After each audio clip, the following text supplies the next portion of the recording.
This is your news source evening bulletin for today, Tuesday, the 30th day of March in the year 2021. I'm Gordon Mosley. Here's what we're tracking tonight. The Guyana Police Force is assuring that their investigations into the execution of Ricardo Fagundes, also known as Paper Shorts, have not been compromised. In a statement issued yesterday, the Guyana Police Force stated that the victim and his family can be assured that the investigations have not been compromised, and the incident is being treated with every seriousness and alacrity, spearheaded by investigators of the force's Major Crimes Unit. The statement by the police force was issued hours after drug convict Roger Khan raised concern over the police force's investigation of the matter. Fagundes was his close friend. Roger Khan spoke at the funeral of Fagundes yesterday and expressed some major concerns about the investigation and the posture of the Guyana Police Force. When the state security, that night, state security apparatus failed Ricardo. It failed him, and in the past week, the state security investigations has failed him and his family. And I'm telling you, history can tell us that when there is no state security, lawlessness will prevail. The hearts of men bleed for justice. It's a natural, God-given, inalienable thing that God gives man to strive for justice. And this act here, this injustice. Roger Khan told mourners that the state security apparatus failed Fagundes on the night of the shooting and is continuing to fail his family with the investigation so far. This assassination has a particular signature to it, especially in the light of the police posture over the past week. Not a single raid, not a single arrest, not a single witness, except the people who were there are being harassed. This car parked feet, yards away from the Prime Minister's residence and the President's residence. Over 40 high caliber rounds were fired, killing this boy. That car drove all the way to suicide. Yet, the police, Guyana Police Force, has not considered this crime a major crime investigation. Khan also revealed that he was in Palm Court when Fagundes was shot on the outside. He raised questions about the police operations on the night of the incident. He said based on the video evidence, the gunmen, after leaving Palm Court, were able to drive all the way to the Suez-Linen Highway within 28 minutes and were never stopped and never encountered any police. There were no roadblocks. They drove from Palm Court for 29 minutes, for 30 minutes, from 10:01, 10:28, 28 minutes. They drove from Palm Court all the way to the most populous and busy highway in Guyana, unencumbered by a single police patrol, even though at the scene police were there harassing witnesses in minutes. And there was one state security vehicle that arrived there in seconds. Yet, no roadblock was erected all the way to East Bank. Roger Khan said Fagundes was known for sharing love and accepting love and nothing else. He said he's convinced that the more than 20 bullets that took his friend's life were really meant for him. This was not an attack on Ricardo. This today is especially difficult for me. It's difficult today and the days forward to face Ricardo's friends and family because he died in my place. Make no mistake about it. Ricardo died in my place. Every single one of those bullets were meant for me. All 20-something of those bullets were meant for me. I'm standing here almost speaking to you as from the grave. That night, only God knows how greater of a tragedy was avoided. Family members of Fagundes have accused the police force of being slothful with the investigations. The dead man's mother and sister have said that since the incident, no information about the investigation has been shared with them by the police. They have made it clear that they want justice to be done in the matter. Ricardo Fagundes was 42 years old. More news coming up in just a moment. Guyana, we've been through it all. But as a people we have weathered every storm And risen to every challenge. Because it is the people of Guyana that gives it its strength. all the people, Regardless of race, class, or religion. we are one people, one strength. And now is our time. A time to rise. Together, we rise.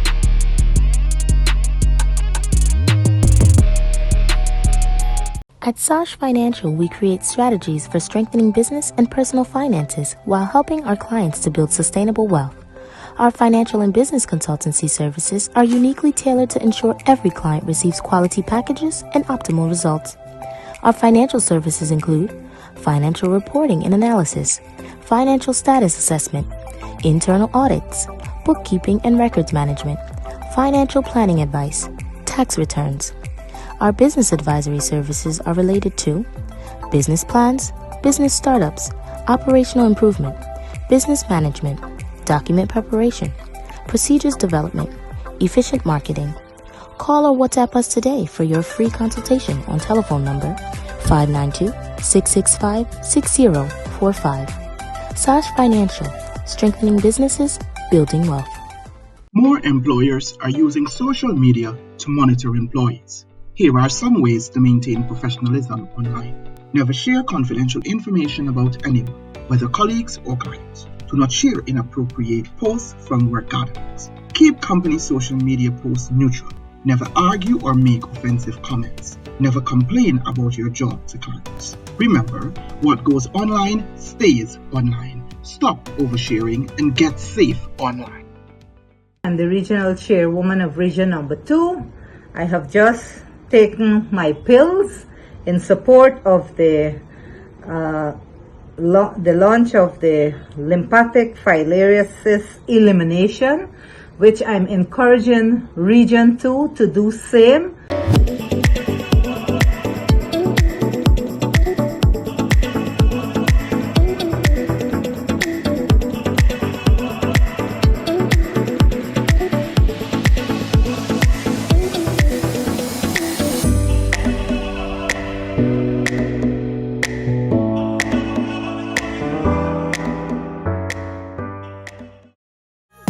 Go spread the word in your area. We gonna end filaria. For the past 2 decades, the global community prioritized eliminating lymphatic filariasis, commonly known as filaria, as a public health problem. Many countries in the Americas have achieved this goal. We're looking to have 100% eradication of this disease in Guyana. So we look forward to all of our citizens working with our teams from the Ministry of Health as they go around in our communities, meeting with you to administer this pills.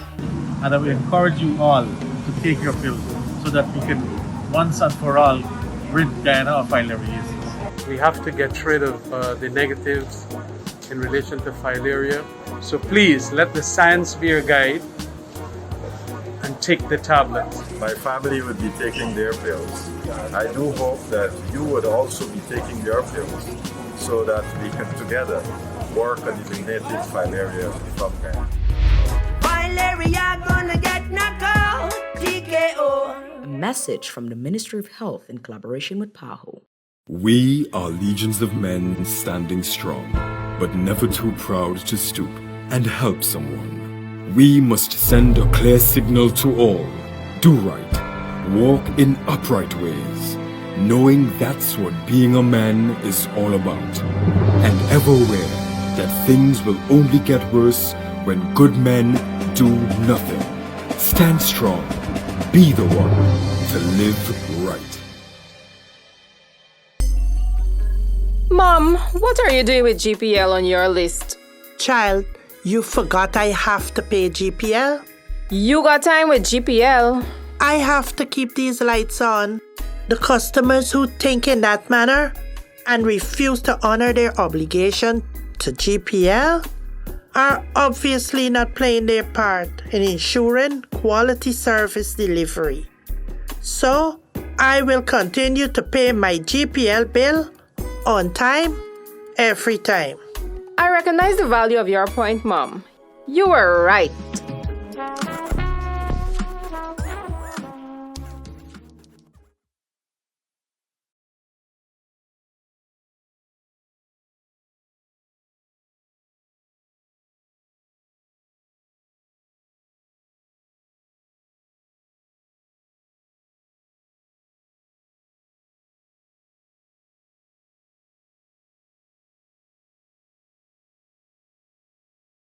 Let's tell you now that the vaccination of persons aged 40 and over will begin from tomorrow. The government has been expanding the national vaccination drive. 2 days ago, Guyana received 24,000 COVID-19 vaccines through the COVAX facility, which is a partnership between the Coalition for Epidemic Preparedness, UNICEF, PAHO WHO, and other groups. The local UNICEF offices indicated that the arrival marks a historic step towards ensuring equitable distribution of the COVID-19 vaccines globally. This first delivery of 24,000 doses will be complemented by 84,000 that will arrive in between April and May. The total of this COVAX support is 108,000 doses in total. We know that very clearly that the market is in shortage. We are reading all the newspapers every day, but this effort to try to be much more equitable and facilitate the access of the poorest countries also, not there is half of the countries in the world that are under COVAX facility support. So for us, it's make us very proud to be participating in this process. That's Dr. Louis Cadena, the PAHO representative in Guyana. He said PAHO WHO will continue to work with the country to support vaccination along the entire package of known public health and social measures that they can help to stop the spread of COVID-19. Guyana is one of the 10 countries in Latin America and the Caribbean that are receiving vaccines at no cost through the COVAX initiative. Guyana's Ministry of Health has welcomed the arrival of the vaccines from COVAX. This first batch of vaccines from COVAX, I wanted to make sure that I indicate that this is the first batch from COVAX. Guyana is grateful to have been included in one of the countries that constitute the COVAX beneficiary list of countries. We are even more grateful that we are one of the 92 AMC countries that will benefit from an amount of vaccine that hopefully will cover 20% of our population. Health advisor Dr. Leslie Ramsamy. Since the beginning of the pandemic, the UN system in Guyana has worked with the government, civil society, and other partners to identify and assist the needs of the population in responding to the health crisis and its socio-economic efforts. That's according to the UN resident representative Makiko Tanaka. The citizens of those countries that have helped to make sure that this vaccination does not leave anybody behind, and we wish that this is a first step towards recovery of Guyana and other countries around the world. COVAX seeks to provide vaccines for at least 20% of the population of each participating country during this year. In the first round of the vaccine allocation, all COVAX participating countries will receive doses of vaccines between 2.2 and 2.6% of the population. Leader of the Alliance for Change and APNU AFC Member of Parliament Kemraj Ramjatan believes the government must first demonstrate leadership if it wants to get the COVID-19 pandemic under control. During an appearance on a television program in Berbice, Mr. Ramjatan took several government ministers to task for not observing the COVID-19 protocols that are in place. He believes citizens will follow in the footsteps of those officials who do not observe the measures that are in place. This thing requires, like every other thing, like crime and cocaine dealing and all of that, it's leadership. You have to denounce gatherings. And there it is. And only today, Dharam Lal there hugging up some girl without the face mask, playing Pagua with so many people. What kind of example is that? The former National Security Minister also said the government seems unwilling to impose tough restrictions and new curfew times that would assist to curb the spread of coronavirus. It's a don't care a damn attitude. And that is what is causing this thing. The increases is as a result of, in my opinion, a lot of people gathering and no enforcement. You go to the seawall, you go to a number of places, the streets in Georgetown, you go to the ministries like yesterday or afternoon, when was the last day for the work, and they're playing all over the place. Look, it is crazy. Ramjatan recalled when President Irfan Ali walked out of a cricket match recently after he noticed patrons were not observing the COVID-19 protocols. The opposition MP said he hopes the president will similarly denounce the actions of his ministers, many of whom were seen playing Pagua without masks and hosting events with large gatherings. Guyana has recorded more than 1,500 coronavirus cases for this month alone, making it the month with the highest number of new infections since the pandemic was first recorded in Guyana a year ago. The health minister has been warning citizens against large public gatherings and has indicated that he has also been forced to remind his cabinet colleagues against hosting events that might allow large gatherings. Minister of Health Dr. Frank Anthony has announced that Guyana is looking to send COVID-19 samples to the United States to be tested for new variants of the virus. The Ministry of Health earlier this year sent 10 samples to the Caribbean Public Health Agency in Trinidad to test for the new variants. But Dr. Anthony said nothing of significance was found from those samples. Testing for the new variants requires genetic sequencing, which cannot be done in Guyana. We have been also pursuing another arrangement, and that is to send samples to the United States, but we are still trying to finalize those details of how to get the samples up to them. So as of now, the samples that were sent for sequencing, whatever strain is circulating was the regular strain that has been circulating since December. So we didn't detect any change. The health minister also said he cannot confirm that a steady rise in cases in Guyana is associated with any new variant. He said this would have to be confirmed by a laboratory. If we are able to do the gene sequencing, then we'll know whether or not there are variants circulating. We obviously know that there are several variants that have been in circulation in different parts of the world, and they have various characteristics. So the variant that was discovered in the UK, the B117, that has shown to be more transmissible, and that is now in many countries around the world. Dr. Anthony said one of the new variants, which was detected in the United Kingdom, has shown to be more transmissible, and the variant has already been detected in several other countries. Other variants, he said, can prove particularly challenging for the immune system once a person becomes infected. These variants, he said, can even escape the efficacy of the COVID-19 vaccines. The minister also pointed out that the new variants of coronavirus can pose serious health challenges, and persons who were infected before could possibly see reinfections. The coronavirus death toll in Guyana climbed to 231 today, with the passing of 2 more persons. The Ministry of Health reported that a 79-year-old woman and a 54-year-old man, who were both Region 4 residents, lost their battle to the virus. The total number of cases recorded in the past 24 hours was just 10. However, there are still more than 900 active cases in the country, with the majority of those persons in home isolation. Since the start of this month, Guyana has recorded more than 1,500 new coronavirus cases, making it the month with the most infections since the first case of the virus was detected a year ago in Guyana. The country has also surpassed the 10,000 mark for total number of infections. There are calls for there to be more enforcement of the COVID-19 regulations to stem the further spread of the virus.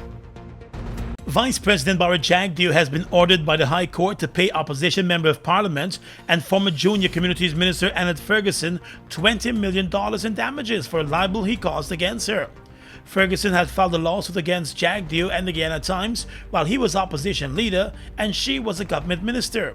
The lawsuit stemmed from statements Jagdeo made in the media about Ferguson's acquisition of land and construction of her house. Her attorneys had maintained that the statements were reckless, libelous, and were designed to damage her character. In the ruling, the High Court Judge Sandra Cordzon ordered that failure by Mr. Jagdeo to comply with the decision of the court would see him being held in contempt of the court's orders and facing prison time or confiscation of assets.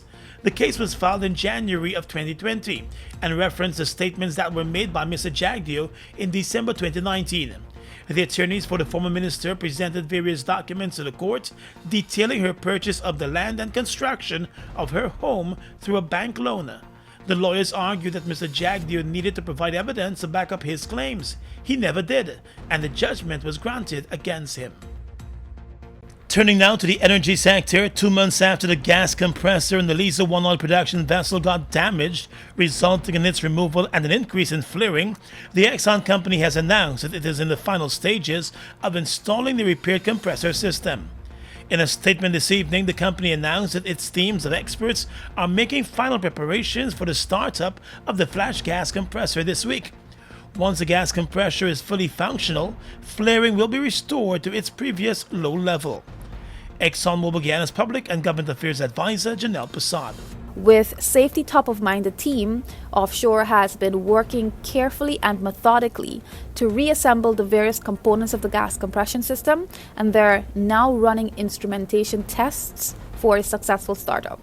Throughout this period, ExxonMobil Guyana has sought to strike a balance between safely maintaining production while minimizing flaring. We have kept relevant government agencies and other stakeholders informed about the progress of the repairs and installation. While the issues with these equipment have been disappointing and the COVID-19 circumstances have been challenging, we are committed to applying the lessons learned to improve the performance of our ongoing operations as well as future projects. The damaged compressor had to be shipped to its manufacturer in Germany, where it underwent a number of tests and repairs before its return to Guyana.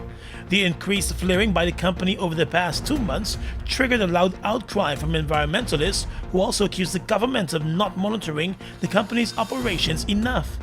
Exxon has provided regular updates throughout the removal, repair, and return of the compressor system to the production vessel.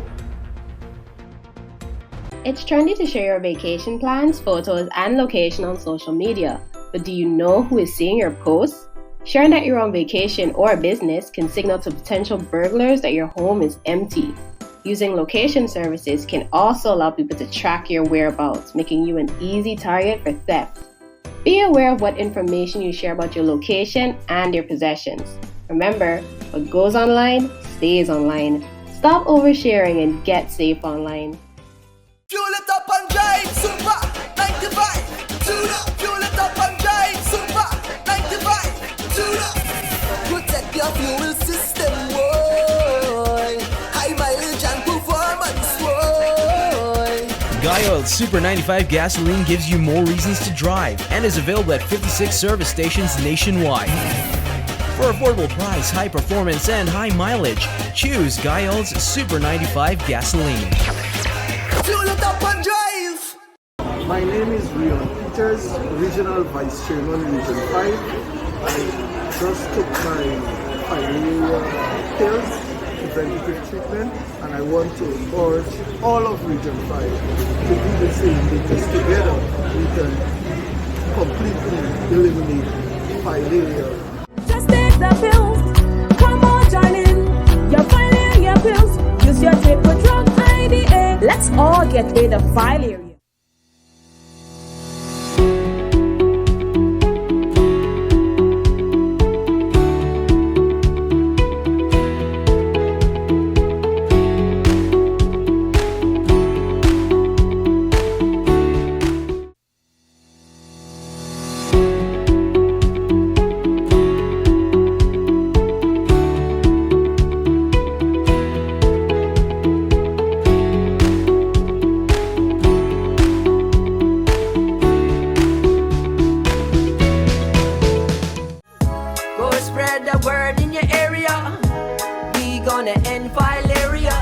For the past 2 decades, the global community prioritized eliminating lymphatic filariasis, commonly known as filaria, as a public health problem.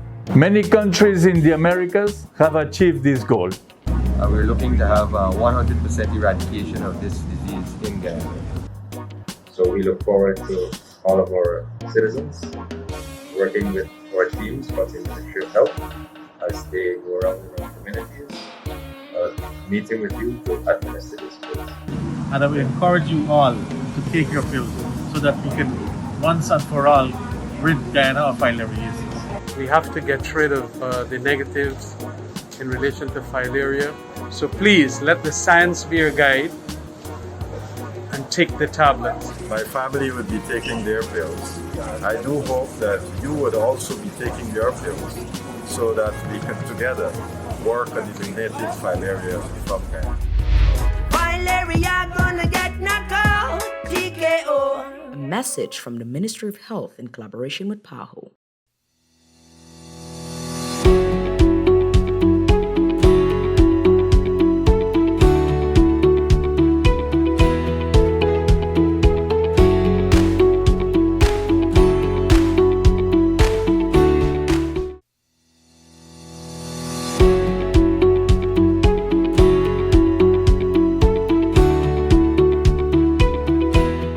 Across the region right now, the Brazilian Health Minister Marcelo Quiroga has announced that he is pushing Brazilian and U.S. diplomats to get an earlier delivery of 20 million doses of coronavirus vaccines from the U.S. to help slow the country's raging pandemic.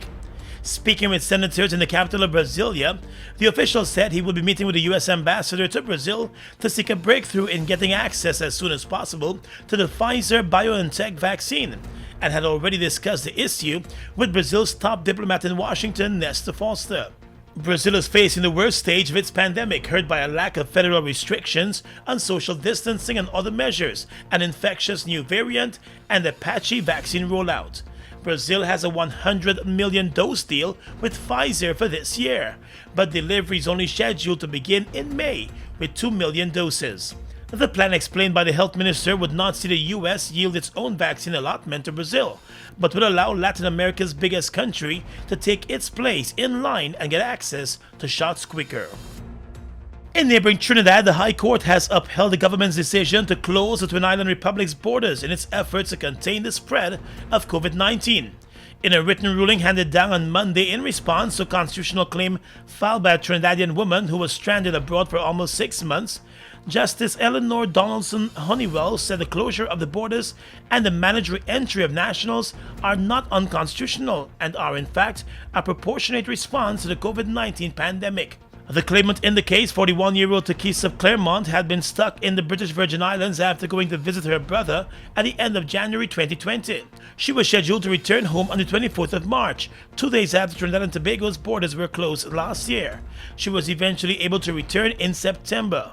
Claremont, through her lawyers, filed a constitutional claim in November, contending that the government acted illegally and breached her constitutional rights by closing the borders. Her legal team contended that the government was required to amend the immigration laws to effect the change, as opposed to using the regulations which are made without parliamentary scrutiny, and there was no power to refuse a citizen the right to re-enter the country. But Justice Donaldson Honeywell said the COVID-19 public health regulations, which allow for the closure of the borders and the exemption process, were found to be in keeping with the Public Health Ordinance 1940, which is a saved law and therefore not subject to constitutional challenge. The court went on to note that rights under the Constitution are not absolute. And finally tonight, international news. China has passed sweeping changes to Hong Kong's electoral rules, which will tighten its control over the city. The number of directly elected seats in parliament has been cut almost by half, and prospective MPs will first be vetted by a pro-Beijing committee to ensure their loyalty to the mainland. The aim is to ensure only patriotic figures can run for positions of power. Critics warn it will mean the end of democracy, fearing it will remove all opposition from the city parliament. But Hong Kong's leader Carrie Lam said there is not a one-size-fits-all way of doing democracy, adding that the vetting committee will not screen people out based on their political views, but rather weed out any non-patriots. Mrs. Lam said as long as the candidates can show allegiance to Hong Kong, uphold the basic law, and pass national security checks, they will be permitted to run for election. And that's your News Source Evening Bulletin for tonight. I'm Gordon Mosley reporting and wishing you a safe night.